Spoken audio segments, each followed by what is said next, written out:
পুৰণা যাত্ৰা মাত্ৰ এদিনীয়া বা দুদিনীয়া আছিল সেই যাত্ৰাটো আৰু কি ভাবে এতিয়া গোটেই কথাখিনি আপোনালোকৰ সংবাদ মাধ্যমে গম পায়, অসমবাসীয়ে গম পাই আছে যে মই কিয় এৰিব লগা হৈছে। এজন আত্মসন্মান থকা, স্বাভিমানী, জাতি প্ৰেম থকা মানুহে এনে যি ধৰণে কথাবিলাক কৈছিলে সেই কথাবিলাক সহ্য কৰি কোনো থাকিব নোৱাৰে। আপুনি নোৱাৰে, মই নোৱাৰো, কাৰণ সকলোৰে এটা এটা আত্মসন্মান সকলোৰে আছে। গতিকে মই কংগ্ৰেছ কিয় এৰিব লগা হৈছিলে, কাৰ কাৰণে এৰিব লগা হৈছিল স্পষ্টকৈ আপোনালোকক সংবাদ মাধ্যমত জনাইছো। যিজন মানুহে আজি সংখ্যালঘুৰ ভোট লৈ এমপি হৈছে, তেওঁ যেতিয়া ক'ব 20 বছৰ সংগ্ৰাম কৰা সংখ্যালঘু জাতিটোৰ একমাত্ৰ ছাত্ৰ সংগঠন, সেই সংগঠন কৰি অহা এজন প্ৰাক্তন সভাপতি যেতিয়া এজন সাংসদে ক'ব যে মই তেওঁক চিনি নাপাওঁ, গতিকে ইয়াতকে আৰু দুৰ্ভাগ্যৰ বিষয় হ'ব পাৰে নেকি, ইয়াতকে তুচ্ছ তাচ্ছিল্যৰ বিষয় হ'ব পাৰে নেকি? তাৰ উপৰিও দেখিছে নহয় আপোনাৰ পত্ৰ লিখা কিছুমান বিধায়ক আছে, মই নাম ক'বলৈ নাযাওঁ যিহেতু মই এইটো এৰিয়ে দিছো, যিহেতু মই নাম ক'বলৈ নাযাওঁ, যে বহি বহি কেৱল পত্ৰই লিখি থাকিলে। কিন্তু সেই পত্ৰ লিখা বিধায়কবিলাকে এজন সামান্যতম এটা ল'ৰা তেওঁ 4 পেজৰ পত্ৰ লিখিব লগা হ'ল। গতিকে এই কথা বাৰ্তাবিলাকে আচলতে মোক হাৰ্ম কৰিছে।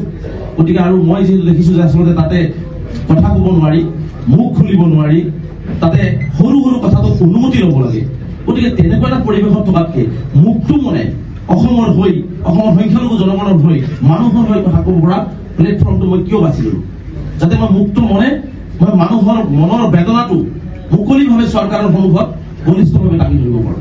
চাওক, মই আপোনালোকে চাব বক্তব্যখিনি যদি গোটেই বক্তব্যখিনি 8 মিনিটৰ বক্তব্য যদি শুনে, মই তাতে কৈছো আচলতে আপোনালোকে আমি নিবিচাৰো নেকি যে ধুবুৰী, শিৱসাগৰ সকলো সমন্বয় আৰু উন্নয়নৰ মাজত একেলগে আগবাঢ়ি যাওঁ।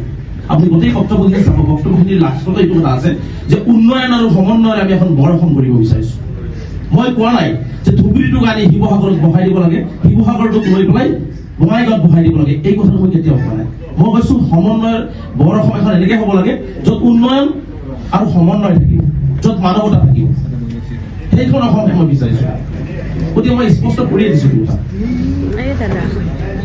আৰু নাই যি আশাৰে গৌৰৱ গগৈ ডাঙৰীয়াই অসমত চৰকাৰ গঠন কৰাৰ সপোন দেখিছে, সেই পথ ইতিমধ্যে তেওঁৰেই কাষত থকা মানুহখিনি ৰুদ্ধ কৰি ৰাখিছে। গতিকে স্পষ্টকে কৈছো, দিন আহক, সময় আহক, এজন ভূপেন বৰা গৈছে, আৰু মই যিহেতু সকলো কথাখিনি খুলি গৈছো যে ক'ত কি আছে, মই কিন্তু খাজানাটো দেখাই দিছো ক'ত কি আছে। গতিকে সময়ে আপোনালোকে